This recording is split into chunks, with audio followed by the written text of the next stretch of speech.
अध्याय 20वां। श्री गणेशाय नमः, श्री सरस्वते नमः, श्री गुरुभ्यो नमः।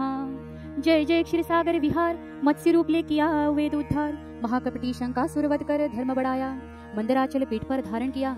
14 रत्नों को प्राप्त किया, कुर्मा उतार लिया सागर मंथन को। पृथ्वी जाने लगी रसातल को, देव प्रार्थना करे आपको। लेकर वराह अवतार को पृथ्वी उभारी दाढ़ों से। प्रकट हुए स्तंभ भेद कर, हिरण्यकश्यप का वध कर। नृसिंह अवतार लेकर भक्त प्रहलाद की रक्षा की।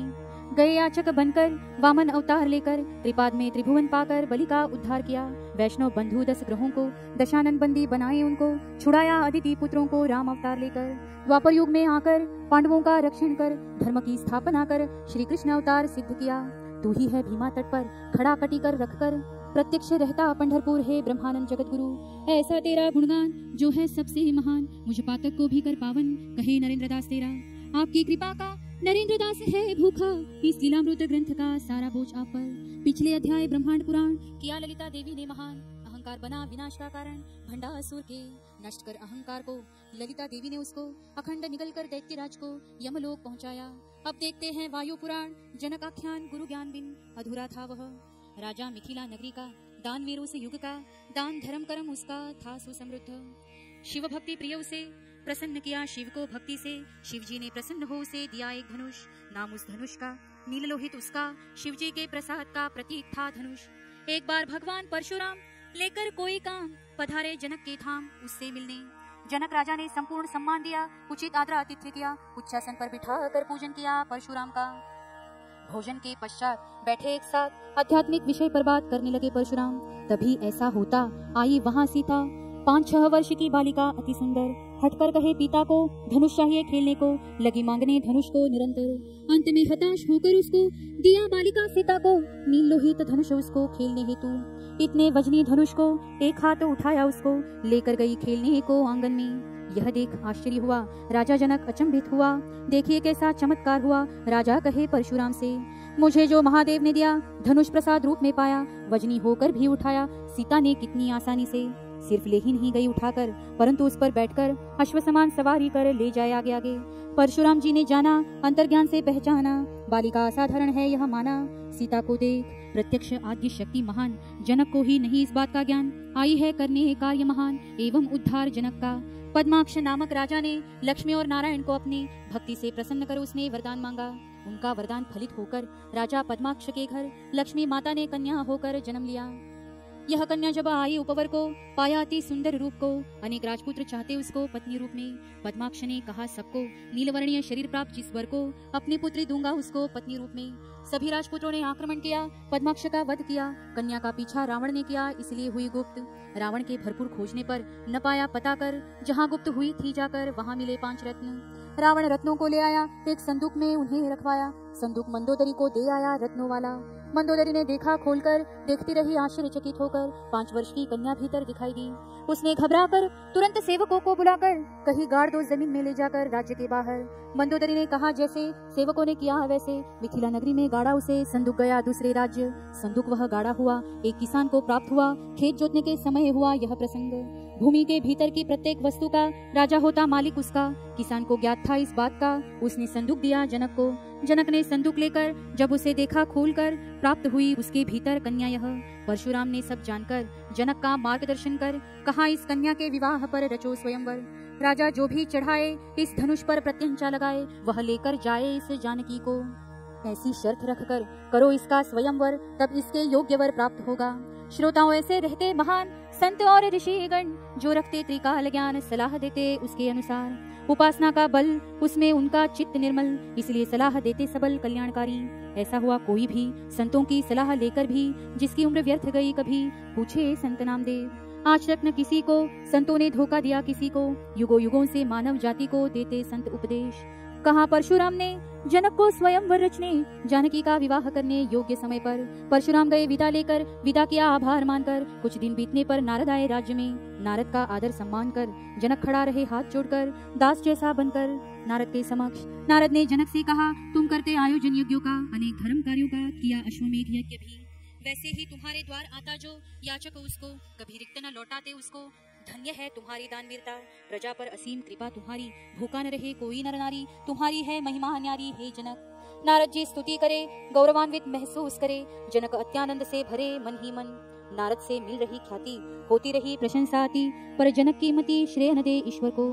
सारा श्रेय ले कर्तृत्व का, द्वंद्व मन में अहम भाव का, यह है फल मेरे दानवीरता का, ऐसा लगा जनक को। उसका अहम भाव से कहना नारद को बुरा लगा सुनना, उचित समझा प्रस्थान करना राजमहल से। आगे गए कैलाश को, महादेव के दर्शन को, महादेव न मिले उनको, वापस जाने लगे। सामने से आए गजानन, किया नारद जी को वंदन, आइए आइए मुनि जन आसन ग्रहण कीजिए। उच्चासन पर बैठाकर मान सम्मान कर, क्षेम कुशल पूछकर बात निकली जनक की। सुनो गजानन तुमसे कहता, मिथिला नगरी एक राजा रहता, दान धर्म अनेक करता, अत्यंत दानवीर। दान चाहिए उतना दे, कोई कमी न होने दे, कितने ही आने दे याचक उसके द्वार। द्रव्य कैसे समाप्त होता नहीं, कुतूहल से जब पूछा यही, कहने लगा मुझे कमी नहीं, त्रिलोक का स्वामी हूँ मैं। नहीं जचा उसका कहना, इसके लिए आपको पड़ा बताना, अहंकार से व्यवहार करना नहीं चाहिए जनक को। वो है भक्त आपके पिताश्री का, व्यर्थ न जाए मान उसका, ना हो नुकसान प्रतिष्ठा का, इसलिए उसे सुधारे। नारद ने कहा उनको, भक्त ऐसा सुधारने को कष्ट लेना होगा हमको, क्योंकि वह अच्छा है। नारद ने मार्ग धरा विष्णु लोक का, गणेश जी ने उपयोग किया बुद्धि का, लेकर रूप ब्राह्मण का पहुँचे जनक नगरी। याचक को देखकर जनक ने स्वागत कर, लीजिए सेवा करवा कर ब्राह्मण देवता। जो भी है आज्ञा आपकी, हमें करनी है पूर्णता उसकी। तब वेशधारी ब्राह्मण ने की व्यक्त अपनी मंशा, हे राजन आप है दानवीर, आपके चर्चे सुने दूरवर, जिज्ञासावश हुए आतुर इसलिए आना हुआ। मुझे आपसे चाहिए भोजन, पेट भर मिले जाए अन्न, मन हो प्रसन्न बस इतनी ही अपेक्षा है। जनक ब्राह्मण को गया रसोई में लेकर उसको बैठाया भोजन करने को। भोजन तैयार था, 10,000 व्यक्तियों का भोजन तैयार था इतनों का। ब्राह्मण ने ग्रहण कर उसका समाप्त किया। रसोई कहे राजा को, सामान्य लगता नहीं हमको, राक्षस होगा कई तो यह भूखा ब्राह्मण। राजा कहे परसों उसको, जब तक तृप्ति न हो उसको, अन्न के गोदामों को खाली करो। सारे गोदाम अन्न के खाली हुए जनक के, किंतु हाथ उस ब्राह्मण के रुके नहीं। रसोइये ने नगर से सारा अन्न मंगवाया वहां से, तभी भी न कर सका तृप्त उसे, भूख बाकी ही थी। नगर में अन्न का एक कण शेष बचाना उस क्षण, तब भी वह ब्राह्मण शांत न हुआ। अंत में जनक शर्म से हाथ जोड़ ग्लानि से, कहे सेवा न हो सकी मुझसे, आपकी भूख न मिटा सका। जनक का हुआ गर्वहरण, श्रोताओं इस कथा से मिलता ज्ञान, अपने कर्तृत्व के कारण कभी गौरवान्वित न हो। हम कैसे हो सकते दाता, वही है सब कुछ देता, खाता और खिलाता सब उसी की महिमा। अज्ञानता के कारण मन सोचता बिना कारण, हमें लगता हो रहा मेरे कारण चल रहा है सब कुछ। पिछले जन्मों के पुण्य से हमें मिलती है शक्ति उससे, इसलिए होते परिस्थिति से दाता हूँ। जैसे द्रौपदी को मिली थी एक थाली उसको, जिससे कराती अनगिनत लोगों को भोजन वह। इस बात का उसको गर्व था द्रौपदी को, एक बार कौरवों को भोजन परोस रही थी। याद आई इस बात की, गर्व से छाती फूली उसकी, डोरी छुटी चोली की वहीं पर। यह देखा कौरवों ने परोसने की जल्दी लगे करने, दोनों हाथ व्यस्त परोसने डोरी बांध न पाए। तब उसके आया ध्यान, यह हुआ अहंकार के कारण, फिर न करूंगी अभिमान कभी भी। तब श्री कृष्ण की दया पर 2 हाथ भेंट पाकर मुक्त हुई डोरी बांधकर द्रौपदी। इसलिए स्वयं पर न करो अभिमान, जो भी मिला इसे जीवन, सब ईश्वर की कृपा मान सदैव याद करे इसे। इसी जनक राजा ने अश्वमेध यज्ञ किया उसने, अनेक देशों के यज्ञ करने ऋषि आमंत्रित हुए। राजा है दानवीर, यह अनेक लोग जानकर बड़े बड़े ऋषि वर पहुँचे यज्ञ में। यज्ञ संपन्न होने पर सभी देवी देवता प्रस्थान कर गए अपने लोक पधार, कार्य पूर्ण कर। ऋषि समुदाय रहा मिथिला में, जनक के आया मन में, कौन सबसे विद्वान इनमें देखे जरा। राजा ने कहा उनको, मुनिवर देने वाला हूँ सबको, यज्ञ की दक्षिणा तुमको योग्य जो हो वह तो आपको मिलेगा। आप सब में जो श्रेष्ठ होगा उसे मिलेगा विशेष दान। 1000 गायें दूंगा, 1000 स्वर्ण मुद्राएं दूंगा, अनेक गांव दूंगा, वैसे ही कीमती रत्न भी। पर शर्त एक है, जो भी सबसे श्रेष्ठ है, आप सब में विद्वान है, वही प्राप्त करेगा। कारण विद्वान यही विद्या का धनी होता है, उसका परिचय देकर ज्ञान का ले जाए सब कुछ। सुनकर राजा का कहना आरंभ हुआ, चर्चा करना, अपनी विद्वत्ता सिद्ध करना आरंभ हुआ। एक दूजे को ललकारने, वाद विवाद को प्रोत्साहित करने, ऐसा सारे ऋषि लगे करने धनराशि की इच्छा से। प्रत्येक सोचे मैं करूँ प्राप्त, कोई किसी की ना सुने बात, मोह में करे एक दूजे को मात सभी विद्वान। अंत में खड़े हुए याज्ञवल्क, एक समय में बोले केवल एक, मैं पूछता हूँ प्रश्न एक, उत्तर दे कोई। याज्ञवल्क ने प्रश्न पूछा, उत्तर न दे पाया कोई उसका। ऋषि ने सोचा यही मौका, कहा संपत्ति मैं लूंगा। शाकल्य ऋषि कहे द्वेष से, नहीं ले जा सकते तुम इसे, हम पूछेंगे प्रश्न तुमसे, उत्तर दो। याज्ञवल्क कहे पूछिए, एक क्यों अनेक पूछिए, परंतु शर्त ध्यान रखिए, उत्तर दिया तो संपत्ति मेरी। सारे ऋषि लोभ में अंधे हुए, फिर एकत्र हुए। याज्ञवल्क्य अकेले हुए दूसरे पक्ष में। याज्ञवल्क्य से अनेक ऋषियों ने किए प्रश्न, उन्होंने सभी के उत्तर दे याज्ञवल्क्य ने सबको परास्त किया। श्रोताओं विद्वान भी न बच पाए, लोभ की चपेट में आए, अपनी विद्वत्ता बिसराए और किए विवाह। श्रोताओं लोभ सर्वनाशी होता, मनुष्य सम्मान की चिंता न करता, लोग क्या कहेंगे नहीं सोचता, लोभ में अंधा होकर। लोभ में जब अंधा होता, रिश्ते नाते नहीं देखता, नीति न्याय को परे हटाता, यह लोभ विषयुक्त। आसक्ति में लोभ की चिंता न रहती, स्वास्थ्य की जान खतरे में डालकर भी भागता स्वार्थ के लिए। लोभ और मोह मिले हुए, एक दूसरे से जुड़े हुए, कितने परिवार उद्ध्वस्त हुए लोभ मोह के कारण। लोभ मोह ने विचलित किए, देव भी नहीं बचे हुए, इंद्रपद पाने के लिए कितने हुए उत्पात। लोभ मनुष्य में अवश्य हो, पर उसको मूल्यमापन हो, खतरा परिवार को न हो, इतना ही ठीक रहता। देवदानों भी न छूटे इससे, इस जहरीले चक्र से, न बचा सर्वस्व नाश से रावण सीता के कारण। युधिष्ठिर को द्यूत क्रीड़ा से धुना पड़ा हाथ इंद्रप्रस्थ से, भोगा 13 वर्ष वनवास इससे अज्ञातवास के साथ। लोभ यह ऐसा गुण रहता जो अपने आप नहीं छुटता, इसे दूर सद्गुरु ही कर सकता, विवेक जागृत कर। किसी जनक राजा को एक दुस्वप्न आया रात्रि को, घबराहट होने लगी उसको, क्या करूं सूझा नहीं। दूसरे दिन सभी को बुलवाया, राज्य का हर विद्वान था आया, सभागृह संपूर्ण भर गया, पैर रखने की जगह न थी। जनक ने छंद में रखे थे विद्वान दरबार में, चर्चा करते उनके साथ में राजा हर समय। मानधन भी यथा योग्य देता, मान सम्मान भी मिलता रहता, विद्वानों का अभाव न रहता जनक को।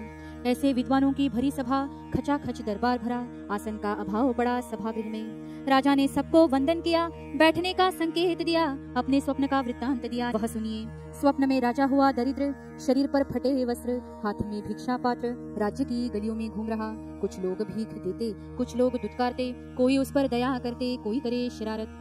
यह दृश्य देखकर राजा उठा घबरा कर, इसलिए प्रश्न पूछकर सत्य जानना चाहा।